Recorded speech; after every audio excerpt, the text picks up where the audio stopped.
प्रांजल ज्ञान गंगा में आप सभी का स्वागत है। हम स्वामी विवेकानंद जी की रचना ज्ञान योग को पढ़ रहे हैं, जिसमें कि चैप्टर पहला है ये, और इसका नाम है धर्म की आवश्यकता और लंदन में दिया हुआ उनका भाषण। मानव जाति के भाग निर्माण में जितनी शक्तियों ने योगदान किया है और कर रही हैं, उन सब में धर्म के रूप में प्रकट होने वाली शक्ति से अधिक महत्वपूर्ण कोई नहीं है। सबकी सामाजिक संगठनों के मूल में कहीं ना कहीं वही अद्भुत शक्ति काम करती रही है।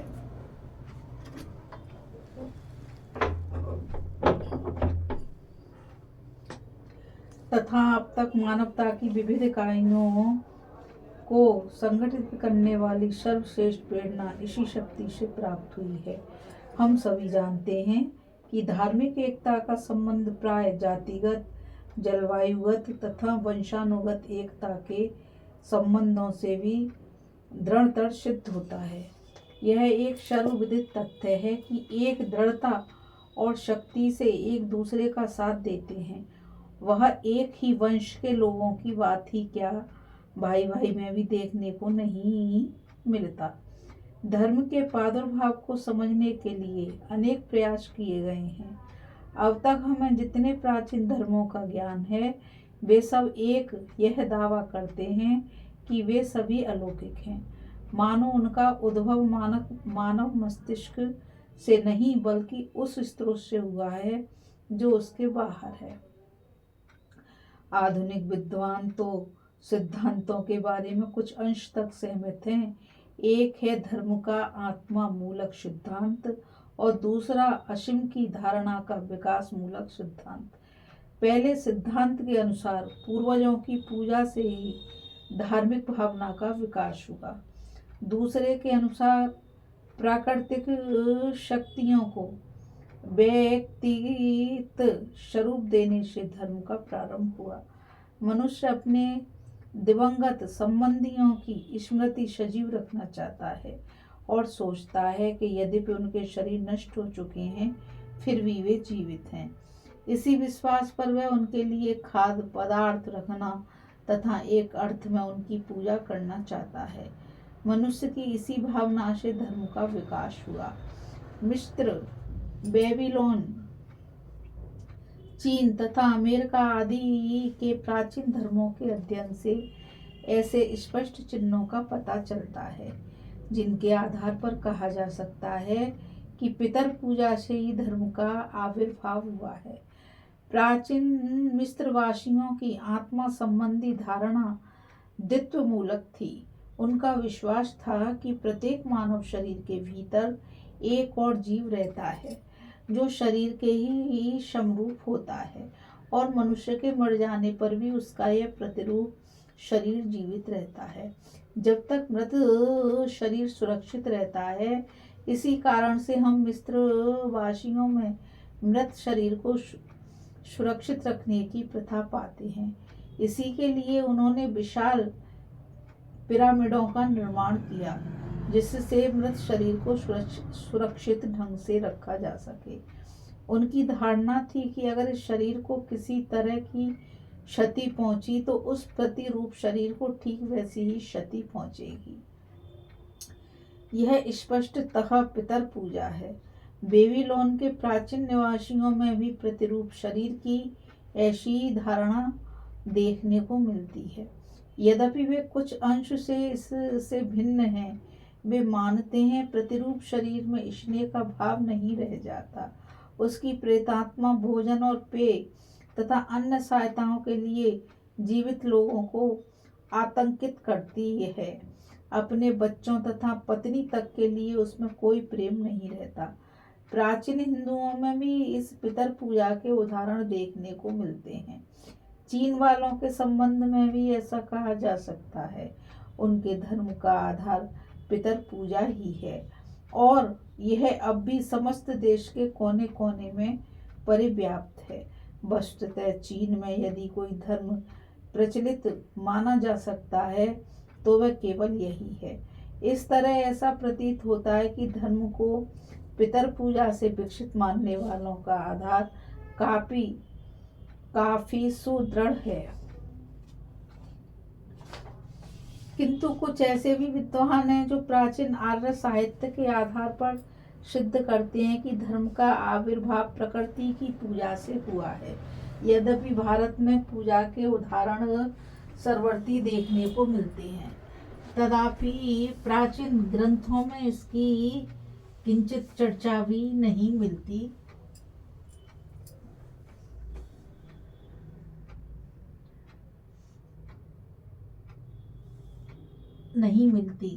आर्य जाति के सबसे प्राचीन ग्रंथ ऋग्वेद संहिता में इसका कोई उल्लेख नहीं है।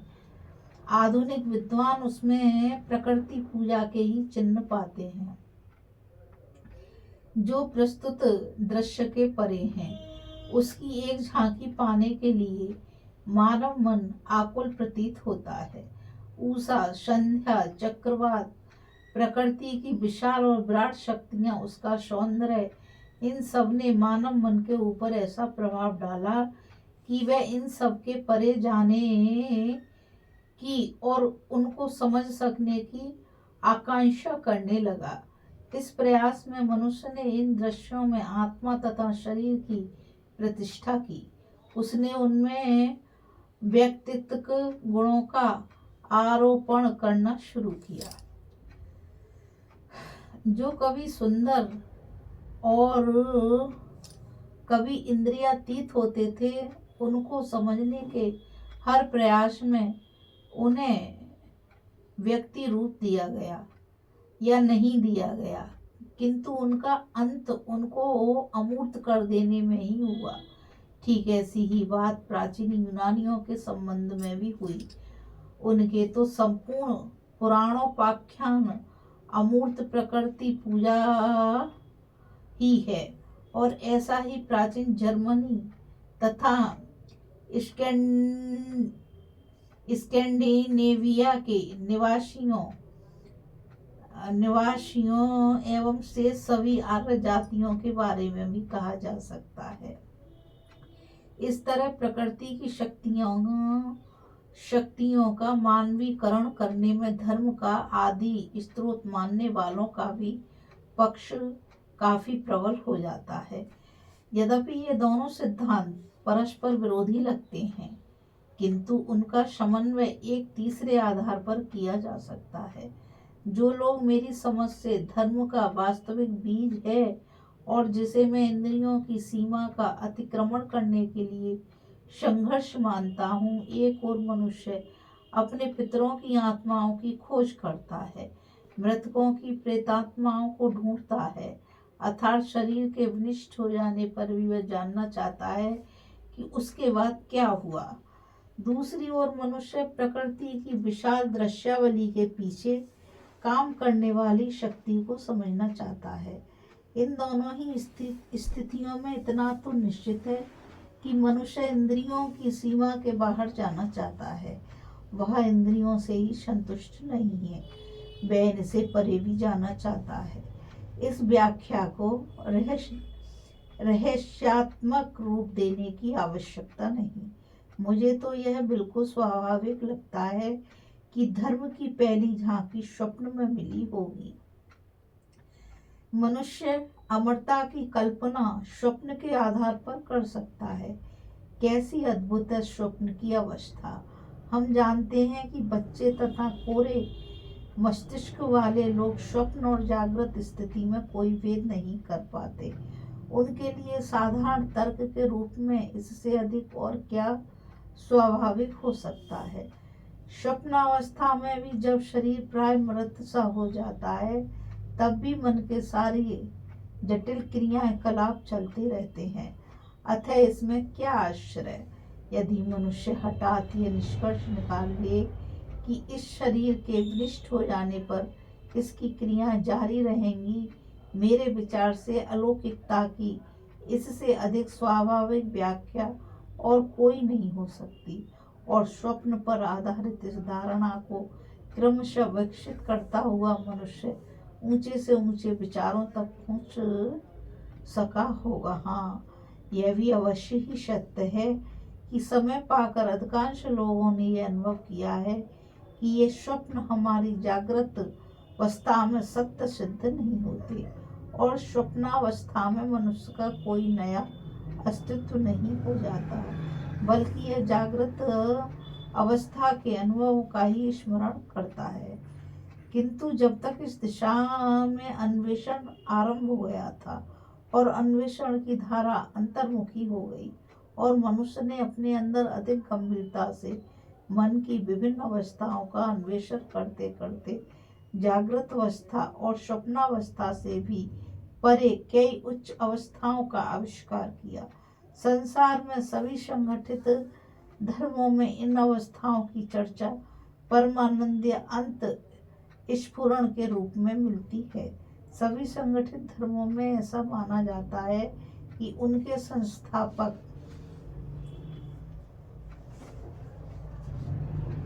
पैगंबरों एवं संदेश वाहकों से मन की इन अवस्थाओं में प्रवेश किया था जो आध्यात्मिक जगत से संबंध है। इन अवस्थाओं में उन महापुरुषों को जो अनुभव हुए थे वे हमारे जागृत अवस्था के अनुभवों से कहीं अधिक ठोस साबित हुए। उदाहरण के लिए तुम ब्राह्मण धर्म को लो। ऐसा कहा जाता है कि वेद ऋषियों द्वारा रचित है। ये ऋषि ऐसे संत थे जिन्हें विशिष्ट तथ्यों का अनुभव हुआ था। संस्कृत शब्द ऋषि की ठीक परिभाषा है। मंत्रों का दृष्टा, ये मंत्र वेदों की ऋचाओं के भाग हैं। इन ऋषियों ने यह घोषित किया है कि उन्होंने कुछ विशिष्ट तथ्यों का साक्षात्कार अनुभव किया है। अगर अनुभव शब्द को इंद्रियातीत विषय में प्रयोग करना ठीक है तो और तब उन्होंने अपने अनुभवों को लिपिबद्ध किया। हम देखते हैं कि यहूदियों और ईसाइयों में भी इसी सत्य का उद्घोष हुआ था। दक्षिण संप्रदाय के प्रतिनिधि बौद्धों का जहाँ तक प्रश्न है, इस सिद्धांत को अपवाद रूप में लिया जा सकता है। यह पूछा जा सकता है, यदि बौद्ध लोग ईश्वर या आत्मा में विश्वास नहीं करते तो यह कैसे मान सकता है कि उनका धर्म भी किसी अतीन्द्रिय स्तर पर आधारित है।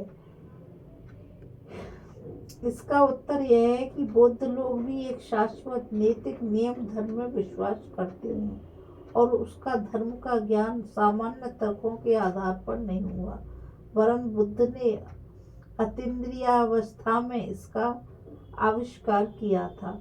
कुछ लोगों में से जिन्होंने बुद्ध के जीवन चरित्र का अध्ययन किया है, चाहे एशिया की ज्योति ऐसी ललित कविता के माध्यम से संक्षिप्त रूप से ही क्यों न हो, उन्हें याद होगा कि बुद्ध को अश्वत्थ वृक्ष के तले बैठा हुआ दिखाया गया है, जहां उन्होंने निर्विकल्पावस्था की प्राप्ति की। उनके सारे उपदेश इस अवस्था से ही प्रादुर्भूत हुए, ना कि बौद्धिक चिंतन से। इस प्रकार सभी धर्मों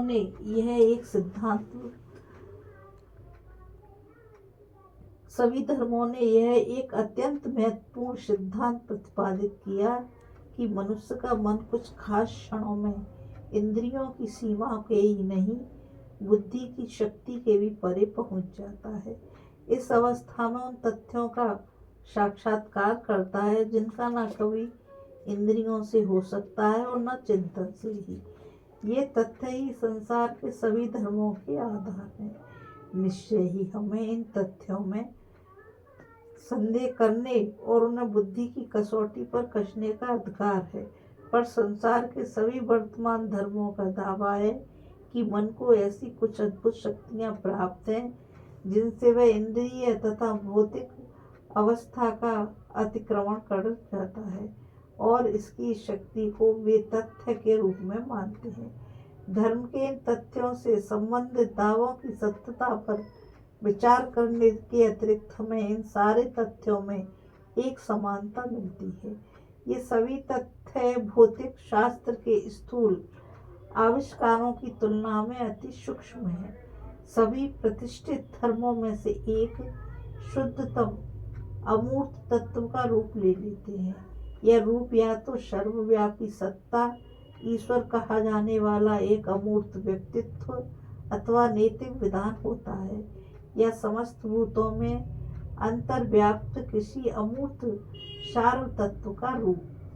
आधुनिक युग में भी जब मन की अतीन्द्रिय अवस्था की सहायता लिए बिना ही धर्मोपदेश देने का प्रयास किया गया, तो उसमें भी पुराने धर्मों के अमूर्त भावों की ही सहायता ली गई। भले ही इनको भौतिक विधान, आदर्श, एकत्व आदि नाम दिए गए हों, जिसमें आदर्श एकत्व आइडल यूनिवर्सिटी नाम दिए गए हों, जिसमें सिद्ध होता है कि यह अमूर्त भाव इंद्रिय गोचर नहीं है। हम में से किसी ने कभी एक आदर्श मानव को देखा नहीं है, फिर भी हमसे कहा जाता है कि उनकी सत्ता में विश्वास करो। हमसे किसी का आदर्शतः पूर्ण मानव को नहीं देखा, फिर भी उन आदर्श में विश्वास किए बिना हम आगे नहीं बढ़ सकते। इस तरह इन सभी धर्मों का निर्णय यह है कि एक आदर्श अमूर्त सत्ता है, जो हमारे सन्मुख एक व्यक्त अथवा अव्यक्त सत्ता, किसी विधान या सत्य या सार तत्व के रूप में प्रस्तुत किया जाता है। हम सतत उस आदर्श तक अपने को ही उठाने का प्रयास कर रहे हैं। प्रत्येक मनुष्य के सामने वह जो भी हो, जहाँ भी हो, एक परिमित शक्ति वाला आदर्श रहता है। प्रत्येक मनुष्य के सामने सुख का प्रतीक कोई आदर्श रहता है।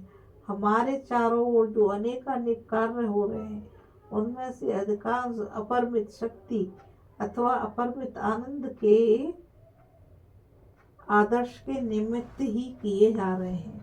पर कुछ लोग ऐसे होते हैं जिन्हें शीघ्र ही यह पता चल जाता है कि असीम शक्ति के लाभ के निमित्त ये प्रयास तो वे कर रहे हैं, किंतु उसे इंद्रियों के द्वारा कोई नहीं प्राप्त कर सकता। दूसरे शब्दों में, इन्हें इंद्रियों की सीमाओं का ज्ञान हो जाता है। वे समझ जाते हैं कि असीम शरीर से असीम की प्राप्ति नहीं हो सकती। माध्यम के असीम की अभिव्यक्ति असंभव है, और देर सवेर मनुष्य को इस सत्य का ज्ञान हो ही जाता है, और तब तक वह अपनी सीमाओं के भीतर असीम को पाने का प्रयास त्याग देता है। प्रयास का यह परित्याग ही नैतिकता की पृष्ठभूमि है। त्याग पर नैतिकता आधारित है। त्याग को आधारशिला माने बिना किसी भी नैतिक विधान का प्रचार कभी नहीं हो सकता। नीति शास्त्र सदा रहता है मैं नहीं तू। इसका उद्देश्य है स्व नहीं निस्व। इसका कहना है कि असीम सामर्थ्य अथवा असीम आनंद को प्राप्त करने के क्रम में मनुष्य जिस निरर्थक व्यक्तित्व की धारणा से चिपटा रहता है, उसे छोड़ना पड़ेगा। तुमको दूसरों को आगे करना पड़ेगा और स्वयं को पीछा। हमारी इंद्रियां कहती हैं अपने को आगे रखो, और नीति शास्त्र कहता है अपने को सबसे अंत में रखो। इस तरह नीति शास्त्र का संपूर्ण विधान त्याग पर ही आधारित है।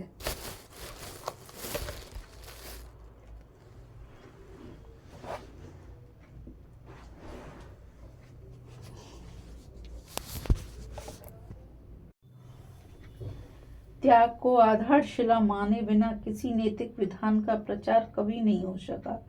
नीति शास्त्र सदा कहता है मैं नहीं तू।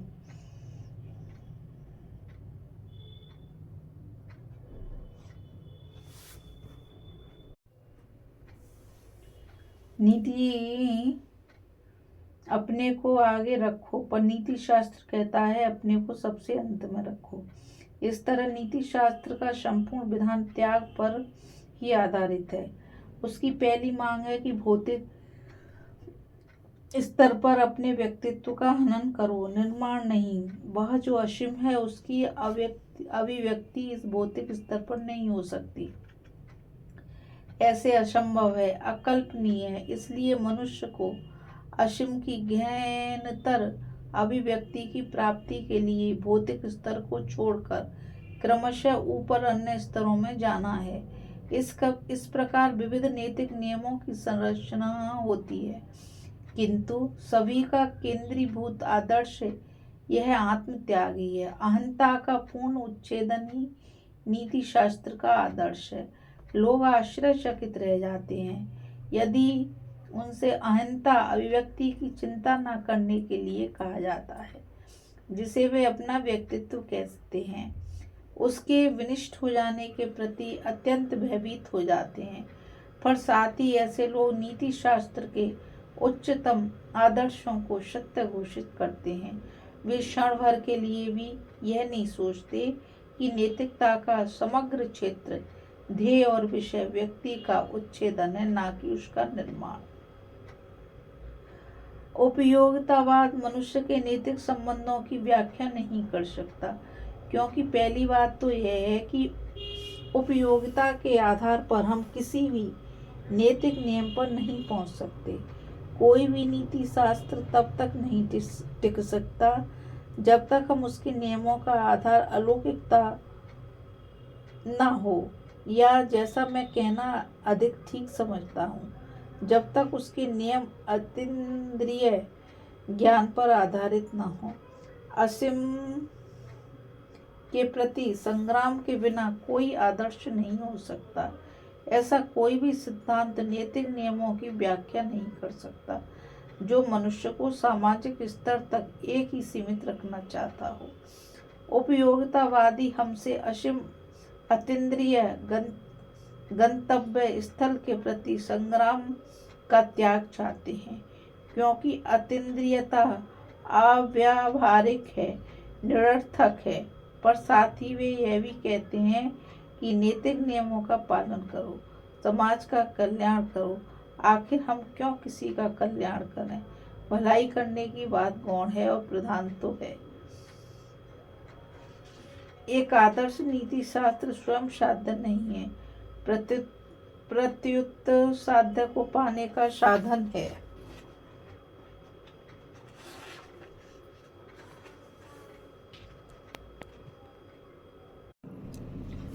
यदि उद्देश्य नहीं है तो हम क्यों नैतिक बने? हम क्यों दूसरों की भलाई करें? क्यों हम लोगों को सताएं नहीं?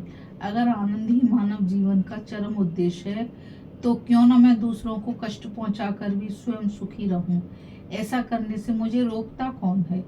दूसरी बात यह है कि उपयोगिता का आधार अत्यंत संकीर्ण है। सारे प्रचलित सामाजिक नियमों की रचना तो समाज की तत्कालिक स्थिति को दृष्टि में रखकर की गई है, किंतु उपयोगितावादियों को यह सोचने का क्या अधिकार है कि यह समाज शाश्वत है? कभी ऐसा भी समय था जब समाज नहीं था, और ऐसा भी समय आएगा जब यह नहीं रहेगा। यह तो शायद मनुष्य की प्रगति के क्रम में एक ऐसा स्थल है जिससे होकर उसे विकास के उच्चतर स्तरों तक जाना है, और इस तरह कोई भी नियम जो मात्र समाज पर आधारित है शाश्वत नहीं हो सकता। मानव प्रकृति को पूर्ण रूपेण आच्छादित नहीं कर सकता। अधिक से अधिक यह उपयोगितावादी नियम समाज की वर्तमान स्थिति में काम कर सकता है, इसके आगे इसकी कोई उपयोगिता नहीं रह जाती। किंतु धर्म तथा आध्यात्मिकता पर आधारित नीति शास्त्र का क्षेत्र असीम मनुष्य है। वह व्यक्ति को लेता है पर संबंध असीम है। वह समाज को भी लेता है, क्योंकि समाज व्यक्तियों के समूह का ही नाम है। इसलिए जिस प्रकार यह नियम व्यक्ति और उसके शाश्वत संबंधों पर लागू होता है, ठीक उसी प्रकार समाज पर भी लागू होता है। समाज की स्थिति या दशा किसी समय विशेष में जो भी हो, इस तरह हम देखते हैं कि मनुष्य को सदैव आध्यात्मिक धर्म की आवश्यकता पड़ती रहेगी। वह हमेशा भौतिक आनंद में ही लिप्त नहीं रह सकता, वह उसे कितना भी आनंददायक क्यों न लगे। ऐसा कहा जाता है कि अधिक आध्यात्मिक होने पर सांसारिक व्यवहारों में कठिनता हो सकती है। कन्फ्यूशियस के युग में भी कहा गया था कि पहले हम इस संसार की चिंता करें, जब इससे छुट्टी मिले तो दूसरे लोगों की चर्चा करें। इस लोक की चिंता करना बड़ा अच्छा है, पर अगर अधिक आध्यात्मिकता से हमारे लोकाचर में थोड़ी गड़बड़ी होती है तो सांसारिकता पर अत्यधिक ध्यान देने से तो इहलोक और परलोक दोनों बिगड़ जाएंगे। सांसारिकता हमें पूर्णतः भौतिकवादी बनाकर छोड़ेगी। मनुष्य का उद्देश्य प्रकृति नहीं परंतु कुछ उससे ऊपर की वस्तु है। मनुष्य तभी तक मनुष्य कहा जा सकता है जब तक वह प्रकृति से ऊपर उठने के लिए संघर्ष करता है, और यह प्रकृति बारह और आंतरिक दोनों है। इस प्रकृति के भीतर केवल वे ही नियम नहीं हैं जिनसे हमारे शरीर के तथा उसके बाहर के परमाणु नियंत्रित होते हैं, वरन ऐसे सूक्ष्म नियम भी हैं जो वस्तुतः बारह प्रकृति को संचालित करने वाली अंतस्थ प्रकृति का नियमन करते हैं। बारह प्रकृति को जीत लेना कितना अच्छा है, कितना भव्य है, पर उससे असंख्य गुना अच्छा और भव्य है आभ्यंतर प्रकृति पर विजय पाना।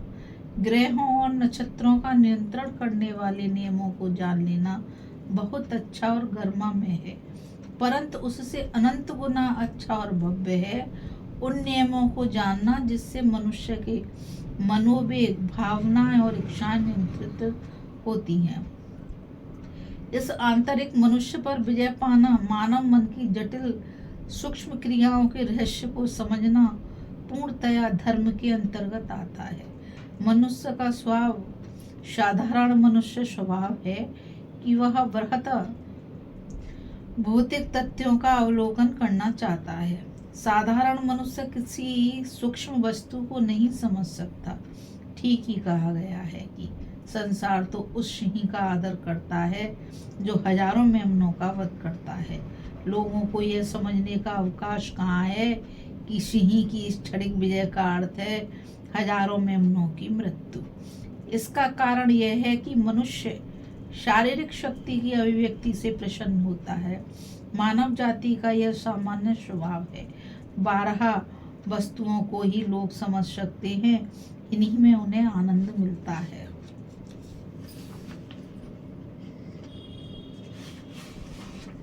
पर हर समाज में कुछ ऐसे लोग मिलते हैं जिन्हें इंद्रिय विषयक वस्तुओं में कोई आनंद नहीं मिलता। वे इनसे ऊपर उठना चाहते हैं और यदा कदा सूक्ष्मतर तत्वों की झांकी पाकर उन्हें ही पाने के लिए सदा प्रयत्नशील रहते हैं। और जब हम विश्व इतिहास का मनन करते हैं तो पाते हैं कि जब जब किसी राष्ट्र में ऐसे लोगों की संख्या में वृद्धि हुई है तब तब उस राष्ट्र का अभ्युदय हुआ है, तथा जब भूमा या असीम की खोज उस उपयोगितावादी कितना ही अर्थहीन कहें समाप्त हो जाती है तो उस राष्ट्र का पतन होने लगता है। तात्पर्य यह है कि आध्यात्मिकता ही किसी भी राष्ट्र की शक्ति का प्रधान स्रोत है। जिस दिन से इसका हास और भौतिकता का उत्थान होने लगेगा उसी दिन से उस राष्ट्र की मृत्यु आरंभ हो जाती है। इस तरह धर्म से ठोस सत्यों और तथ्यों को पाने के अतिरिक्त उससे मिलने वाली सांत्वना के अतिरिक्त एक विशुद्ध विज्ञान और एक अध्ययन के रूप में वह मानव मन के लिए सर्वोत्कृष्ट और स्वस्थतम व्यायाम है। असीम की खोज करना, असीम को पाने के लिए उद्यम करना, इंद्रियों की सीमाओं से परे जाकर एक आध्यात्मिक मानव के रूप में विकसित होना, इन सारी चीज़ों के लिए दिन रात जो प्रयत्न किया जाता है वे अपने आप में ही मनुष्य के सभी प्रयत्नों में उदात्तम और परम गौरवशाली है। कुछ ऐसे ही व्यक्ति मिलेंगे जिन्हें भोजन में ही परम सुख मिलता है। हमें कोई अधिकार नहीं कि हम उन्हें ऐसा करने से मना करें। फिर कुछ ऐसे भी व्यक्ति मिलेंगे जिन्हें विशिष्ट वस्तुओं के स्वामित्व में आनंद मिलता है, और हमें कोई अधिकार नहीं कि हम कहें कि उन्हें वैसा नहीं करना चाहिए। पर किसी को आध्यात्मिक चिंतन में ही परम आनंद मिलता है, तो उसे मना करने का भी किसी को कोई अधिकार नहीं है। जो प्राणी जितना ही निम्न स्तर का होगा, उसे इंद्रिय जनित सुखों में उतना ही आनंद मिलेगा। बहुत कम मनुष्य ऐसे मिलेंगे जिन्हें भोजन करते समय वैसा ही उल्लास होता है जैसे किसी कुत्ते या भेड़िए को। किंतु याद रहे कि कुत्ते और भेड़ियों के सारे सुख इंद्रियों तक ही सीमित हैं। निम्न कोटि के मनुष्यों को इंद्रिय जनित सुखों में ही आनंद मिलता है, किंतु जो लोग सुसंस्कृत एवं सुशिक्षित हैं, उन्हें चिंतन, दर्शन, कला और विज्ञान में आनंद मिलता है। आध्यात्मिकता इससे भी उच्चतर स्तर की है। विषय के असीम होने के कारण वह स्तर उच्चतम है, और जो इसे हृदयंगम कर सकते हैं उनके लिए उस स्तर का आनंद सर्वोत्तम है। इसलिए अगर शुद्ध उपयोगितावादी दृष्टिकोण से भी आनंद की प्राप्ति ही मनुष्य का उद्देश्य है, तो भी धार्मिक चिंतन का अभ्यास करना चाहिए, क्योंकि उसी में सर्वोत्तम सुख है। इस तरह मुझे तो ऐसा लगता है कि एक अध्ययन के रूप में भी धर्म अत्यंत आवश्यक है। अब हम इसके परिणाम पर विचार करेंगे। मानव मन के लिए यह सबसे बड़ी प्रेरक शक्ति है। जितनी शक्ति हम में आध्यात्मिक आदर्शों पर चलने से आती है, उतनी और किसी से नहीं। जहाँ तक मानव इतिहास का प्रश्न है, हम लोगों के लिए सुस्पष्ट है कि बात ऐसी ही रही है, और धर्म की शक्तियाँ मृत नहीं है। मैं यह नहीं कहता कि केवल उपयोगितावादी आधार पर मनुष्य नैतिक और अच्छा नहीं हो सकता।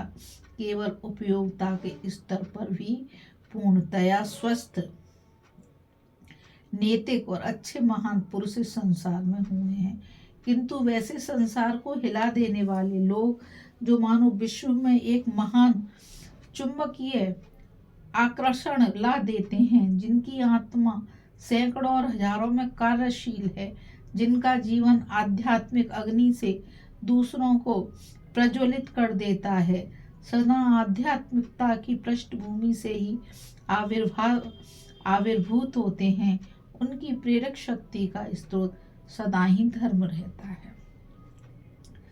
जो असीम शक्ति प्रत्येक मनुष्य का स्वभाव तथा जन्म सिद्ध अधिकार है, उसके साक्षात के लिए धर्म सर्वश्रेष्ठ प्रेरक शक्ति है। चरित्र निर्माण, शिव और महत्व की प्राप्ति, स्वयं तथा विश्व की शांति की प्राप्ति के लिए धर्म ही सर्वोपरि प्रेरक शक्ति है। अतः उसका अध्ययन इस दृष्टि से भी होना चाहिए। धर्म का अध्ययन हम पहले की अपेक्षा अधिक व्यापक आधार पर होना चाहिए। धर्म संबंधी सभी संकीर्ण, सीमित, विवादास्पद धारणाओं को नष्ट होना चाहिए। संप्रदाय, जाति या राष्ट्र की भावना पर आधारित सारे धर्मों का परित्याग करना होगा। हर जाति या राष्ट्र का अपना अपना अलग ईश्वर मानना और दूसरों को भ्रांत कहना एक अंधविश्वास है। उसे अतीत की वस्तु हो जाना चाहिए। ऐसे सारे विचारों से मुक्ति पाना होगा। जैसे जैसे मानव मन का विकास होता है, वैसे वैसे आध्यात्मिक सोपान भी विस्तृत होते जाते हैं। वह समय तो आ ही गया है जब कोई व्यक्ति पृथ्वी के किसी कोने से कोई बात कहे और सारे विश्व में वह गूंज उठे। मात्र भौतिक साधनों से हमने संपूर्ण जगत को एक बना डाला है, इसलिए स्वभावतः ही आने वाले धर्म को विश्वव्यापी होना पड़ेगा। भविष्य के धार्मिक आदर्शों को संपूर्ण जगत में जो कुछ भी सुंदर और महत्वपूर्ण है उन सबों को समेटकर चलना पड़ेगा और साथ ही भाव विकास के लिए अनंत क्षेत्र प्रदान करना होगा। अतीत में जो कुछ भी सुंदर रहा है उसे जीवित रखना होगा, साथ ही वर्तमान के भंडार को और भी समृद्ध बनाने के लिए भविष्य का विकास द्वार भी खुला रखना होगा। धर्म को ग्रहणशील होना चाहिए और ईश्वर संबंधी अपने आदर्शों में भिन्नता के कारण एक दूसरे का तिरस्कार नहीं करना चाहिए। मैंने अपने जीवन में ऐसे अनेक महापुरुषों को देखा है जो ईश्वर में एकदम विश्वास नहीं करते थे, अर्थात हमारे और तुम्हारे ईश्वर में, किंतु वे लोग ईश्वर को हमारी अपेक्षा अधिक अच्छी तरह समझते थे। ईश्वर संबंधी सभी सिद्धांत सगुण, निर्गुण, अनंत, नैतिक नियम अथवा आदर्श मानव धर्म की परिभाषा के अंतर्गत आने चाहिए और जब धर्म इतने उदार बन जाएंगे तब उनकी कल्याणकारिणी शक्ति 100 गुनी अधिक हो जाएगी। धर्मों में अद्भुत शक्ति है पर इनकी संकीर्णताओं के कारण इनसे कल्याण की अपेक्षा अधिक हानि ही हुई है। यहाँ तक कि आज भी हम में से बहुत से संप्रदाय और समाज पाते हैं जो प्राय समान आदर्श के अनुगामी होते हुए भी परस्पर लड़ रहे हैं। इसका कारण यह है कि एक संप्रदाय आदर्शों को दूसरों के समान हूबहू प्रतिपादित नहीं करना चाहिए। अतः धर्म के उदार होने की नितांत आवश्यकता है। धार्मिक विचारों के विस्तृत, विश्वव्यापक और असीम होना ही पड़ेगा और तभी हम धर्म का पूर्ण रूप प्राप्त करेंगे, क्योंकि धर्म की शक्तियों की वास्तविक अभिव्यक्ति तो बस अब शुरू हुई है। लोग कहते हैं धर्म मर रहा है, आध्यात्मिकता का ह्रास हो रहा है, पर मुझे तो लगता है अभी अभी ये पनपने लगे हैं। एक सुसंस्कृत एवं उदार धर्म की शक्ति अभी ही तो संपूर्ण मानव जीवन में प्रवेश करने जा रही है। जब तक धर्म कुछ इने गिने पंडे पादरियों के हाथों में रहा तब तक इसका दायरा मंदिर, मस्जिद, गिरजाघर और धर्म ग्रंथों एवं धार्मिक नियमों, अनुष्ठानों, ग्रहाचारों तक सीमित रहा। पर जब हम यथार्थ, आध्यात्मिक और विश्वव्यापक धरातल पर आ पहुंचेंगे तब और तभी धर्म यथार्थ हो उठेगा, सजीव हो उठेगा, हमारे जीवन का अंग बन जाएगा, हमारी हर गति में रहेगा, समाज के रोम रोम में समा जाएगा और तब इसकी शिवात्मक शक्ति पहले की अपेक्षा अनंत गुनी अधिक हो जाएगी। आज आवश्यकता इस बात की है कि सभी तरह के धर्म परस्पर बंधुत्व का भाव रखें, क्योंकि अगर उन्हें जीना है तो साथ साथ और मरना है तो साथ साथ। बंधुत्व की यह भावना पारस्परिक स्नेह और आधार पर आधारित होनी चाहिए, ना कि संरक्षणशील प्रसाद संपूर्ण किंचित शुभेच्छा की कृपण अभिव्यक्ति पर, जिसे आज एक धर्म अनुग्रह के भाव से दूसरे पर दर्शाते हुए पाया जाता है। एक और मानसिक व्यापारों की अध्ययन जन्य धार्मिक अभिव्यक्तियां जो अभाग्यवश आज भी धर्म पर एकाधिकार का पूरा दावा रखती हैं, और दूसरी ओर है धर्म की वे अभिव्यक्तियां जिनके मस्तिष्क तो स्वर्ग के रहस्यों में अधिक व्यस्त हैं, किंतु उनके चरण पृथ्वी से ही चिपके हैं। मेरा तात्पर्य है तथाकथित बौद्धिक विज्ञानों से अब तक दोनों के मध्य इस बंधुत्व की भावना की सर्वोपरि आवश्यकता है। इस सामंजस्य को लाने के लिए दोनों को ही आदान प्रदान करना पड़ेगा, त्याग करना पड़ेगा। यही नहीं, कुछ दुखद बातों को भी सहन करना पड़ेगा, पर इसी त्याग के परिणाम स्वरूप प्रत्येक व्यक्ति और भी निखर उठेगा और सत्य के संधान में अपने को और भी आगे पाएगा। अंत में देश काल की सीमाओं में बद्ध ज्ञान का महामिलन पर उस ज्ञान से होगा जो इन दोनों से परे है, जो मन तथा इंद्रियों की पहुंच से परे है, जो निरपेक्ष है, असीम है और अद्वितीय है।